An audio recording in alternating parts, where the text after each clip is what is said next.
જય સ્વામિનારાયણ વાલા ભક્તો. સત્સંગ તો આપણે બહુ કર્યો. હવે સત્સંગનો સ્મરણ કરવાનો સમય છે, સત્સંગને વાગોળવાનો સમય છે વાલા ભક્તો.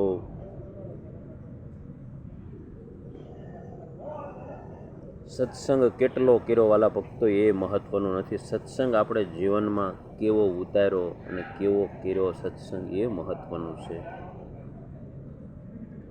બહુ વર્ષોથી સત્સંગનો મહિમા સાંભળ્યો.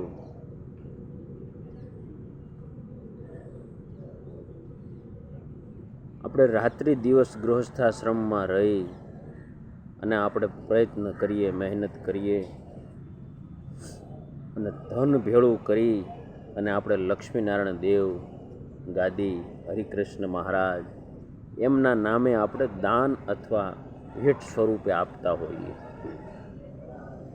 તો ખરેખર એ દાન અને ભેટ સ્વરૂપે એ ધન સમાજને ઉપયોગી થાય છે ખરું? ખરેખર હરિભક્તો એક હૃદયથી વિચારવાની જરૂર છે, અંદરથી આપણા મનની અંદર વિચારવાની જરૂર છે કે આપણે જે ધન લક્ષ્મીનારાયણ દેવ ગાદીને અર્પણ કરીએ, હરિકૃષ્ણ મહારાજના નામે આપીએ, એ ખરેખર સમાજને ઉપયોગી થાય છે? અને સમાજને ઉપયોગી થાય તો આપણા સત્સંગ સમાજના દીકરાઓ અથવા દીકરીઓ આપણું ઘર પહોંચતું ન હોય તો એમને આપણા સંપ્રદાયના શિક્ષણ સંસ્થાનોમાં કોઈ ફ્રી ભણાવવા તૈયાર થાય છે?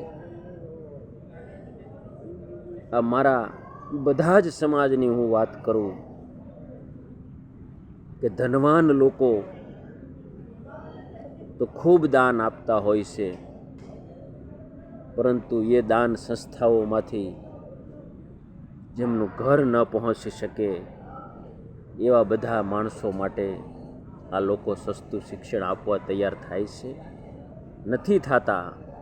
બસ એમને તો એક જ વાત છે, હરિકૃષ્ણ મહારાજને નામે, લક્ષ્મીનારાયણ દેવને નામે આપણને રૂપિયા મળે છે ને આપણી શિક્ષણ સંસ્થાઓ હાલે છે અને એ મોજ મજા અને લહેર છે વાલા ભક્તો. ધનવાન હરિભક્તોના ચરણોમાં સાષ્ટાંગ દંડવત પ્રણામ કરીને અમે કહીએ છીએ કે તમે જે ધન આપો છો એ સમાજના, બધા જ સમાજના માણસોને કામ લાગે છે. સસ્તું શિક્ષણ, કારણ કે સસ્તું શિક્ષણ થાય ને આવી પ્રાઇવેટ સંસ્થાઓની અંદર તો આપણો દેશ ઓર મહાન બનશે, ઓર મહાન બનશે, ઓર મહાન બનશે. આજ દુનિયાના દેશો શિક્ષણને કારણે મહાન છે, શિક્ષણને કારણે મહાન છે.